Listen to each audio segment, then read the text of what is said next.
ആണ് ഞാനിവിടെ double ഹോഴ്സിൻ്റെ white പുട്ടുപൊടിയാണ് എടുത്തിട്ടുള്ളത്. അപ്പോൾ അത് 1/2 കപ്പ് എടുത്തൊരു ബൗളിലേക്ക് ഇട്ട് കൊടുക്കുക. ഇനി അതിലേക്ക് നമ്മൾ ആദ്യം മിക്സ് ചെയ്ത് വെച്ചിട്ടുള്ള പാലും വെള്ളവും ചേർത്തുള്ള മിക്സ് ഉണ്ടല്ലോ, അതിൽ നിന്ന് 1/2 കപ്പ് എടുത്തിട്ട് ഈ ഒരു പുട്ടുപൊടിയിലേക്ക് ഒഴിച്ചു കൊടുക്കാം. എന്നിട്ട് നല്ലതുപോലെ ഇളക്കി മൂടി വെച്ച് ഒരു 20 മിനിറ്റോളം റെസ്റ്റ് ചെയ്യാനായിട്ട് മാറ്റി വയ്ക്കാം കേട്ടോ. അപ്പോൾ ഇതിൽ പുട്ടുപൊടിയിൽ അതിൻ്റെ അളവ്, വെള്ളത്തിൻ്റെ അളവ് എഴുതിയിട്ടുള്ളത് 1 കപ്പ് എടുക്കുകയാണെന്നുണ്ടെങ്കിൽ 1 കപ്പ് വെള്ളം എന്നുള്ള രീതിയിലാണ്. അപ്പോൾ ഞാൻ 1/2 കപ്പ് പുട്ടുപൊടി എടുത്തതുകൊണ്ട് 1/2 കപ്പ് പാലും വെള്ളവും ചേർത്തുള്ള മിക്സ് ഒഴിച്ചു കൊടുത്തു.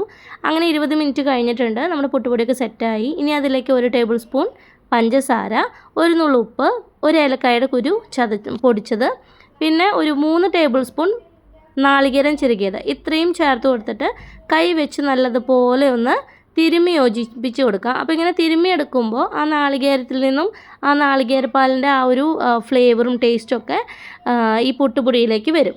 അതിന് വേണ്ടിയിട്ടാണ് കൈ കൊണ്ട് നന്നായിട്ട് തിരുമ്മി എടുക്കുന്നത് കേട്ടോ. ഇനി നമുക്ക് ബാക്കിയുള്ള ആദ്യം മിക്സ് ചെയ്ത് വെച്ചിട്ടുള്ള പാലും വെള്ളവും ചേർത്തിട്ടുള്ള മിക്സ് ഇല്ലേ, അത് ഈ പുട്ടുപൊടിയിലേക്ക് മുഴുവനായിട്ട് ഒഴിച്ചു കൊടുക്കുക. എന്നിട്ട് നന്നായി ഒന്ന് ഇളക്കി യോജിപ്പിച്ചതിന് ശേഷം നെയ്യ് തടവിയിട്ടുള്ള ഒരു പ്ലേറ്റിലോട്ട് ഈ മിക്സ് മുഴുവനായിട്ട് ഇട്ട് കൊടുക്കുക കേട്ടോ. ഇനി പുട്ടുപൊടിയിൽ നമ്മൾ ആഡ് ചെയ്യുന്ന വെള്ളത്തിൻ്റെ അളവ് കുറവായി തോന്നുകയാണെന്നുണ്ടെങ്കിൽ കുറച്ച് വെള്ളം ആഡ് ചെയ്തിട്ട് ഈ ഒരു കൺസിസ്റ്റൻസി ആക്കിയെടുത്താലും മതി. അങ്ങനെ നമ്മൾ ആ ഒരു മിക്സ് മുഴുവനായിട്ട് ആ പ്ലേറ്റിലേക്ക് ഇട്ട് കൊടുത്തു. ഇനി ആ ഒരു മിക്സിൻ്റെ മുകളിലായിട്ട് കുറച്ച് നാളികേരം കൂടി ചിരകിയത് നമുക്കൊന്ന് സ്പ്രെഡ് ചെയ്ത് ഇട്ട് കൊടുക്കാം കേട്ടോ. ഇതാണ് ഒരു ട്രഡീഷണൽ ആയിട്ടുള്ള കൂർഗ് പാപ്പുട്ടിൻ്റെ റെസിപ്പി. ഇനി ഇത് നമുക്ക് സ്റ്റീമറിൽ വെള്ളം തിളപ്പിച്ച് അതിന് മുകളിൽ നമുക്ക് ഈ ഒരു പ്ലേറ്റ് വെച്ചിട്ട് മൂടി വെച്ച് ഒരു 10 മിനിറ്റോളം നമുക്കിതൊന്ന് ആവിയേറ്റിയെടുക്കാം.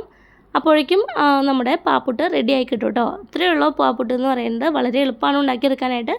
നല്ല ടേസ്റ്റിയും നല്ല സോഫ്റ്റും ആയിട്ടുള്ള ഒരു പലഹാരമാണ് കേട്ടോ ഈ ഒരു പാപ്പുട്ട് അഥവാ പാൽപ്പുട്ട് എന്ന് പറയുന്നത്. ഈ ഒരു പാൽപ്പുട്ടിൻ്റെ കൂടെ നോൺ വെജ് കറികളാണ് കൂടുതലായിട്ട് ഒരു കോമ്പിനേഷൻ അല്ലെങ്കിൽ ഒരു സൈഡ് ഡിഷായിട്ട് നമ്മൾ സെർവ് ചെയ്യാറ്. ഇപ്പോൾ നോൺ വെജ് കഴിക്കാത്തവരാണെന്നുണ്ടെങ്കിൽ മസാലക്കറികളോ അല്ലെന്നുണ്ടെങ്കിൽ സോയ കറിയോ ഒക്കെ നമുക്ക് ഒരു കോമ്പിനേഷനായിട്ട് സെർവ് ചെയ്യാവുന്നതാണ് കേട്ടോ. അപ്പോൾ ഞാനിവിടെ ഈ ഒരു പാൽപ്പുട്ടിൻ്റെ കൂടെ പള്ളിപ്പാളയം ചിക്കൻ കറിയാണ് എടുത്തിട്ടുള്ളത്. പള്ളിപ്പാളയം ചിക്കൻ കറിയുടെ റെസിപ്പി, ചിക്കൻ റോസ്റ്റിൻ്റെ റെസിപ്പി ഞാൻ നമ്മുടെ ചാനലിൽ അപ്ലോഡ് ചെയ്തിട്ടുണ്ട്. അപ്പോൾ അതിൻ്റെ ലിങ്ക് വേണമെന്നുള്ളവർക്ക് ഞാൻ ലിങ്ക് ഡിസ്ക്രിപ്ഷൻ ബോക്സിൽ കൊടുക്കാം കേട്ടോ. നല്ല ടേസ്റ്റി ആയിരുന്നു. ചാറോട് കൂടിയിട്ടുള്ള ആ ഒരു കറിയാണെന്നുണ്ടെങ്കിൽ ഒന്നും കൂടി അടിപൊളിയാവും. അപ്പോൾ എല്ലാവരും ട്രൈ ചെയ്ത് നോക്കുക. ഇഷ്ടപ്പെട്ടെങ്കിൽ ലൈക്ക് ചെയ്യുക. Thank you.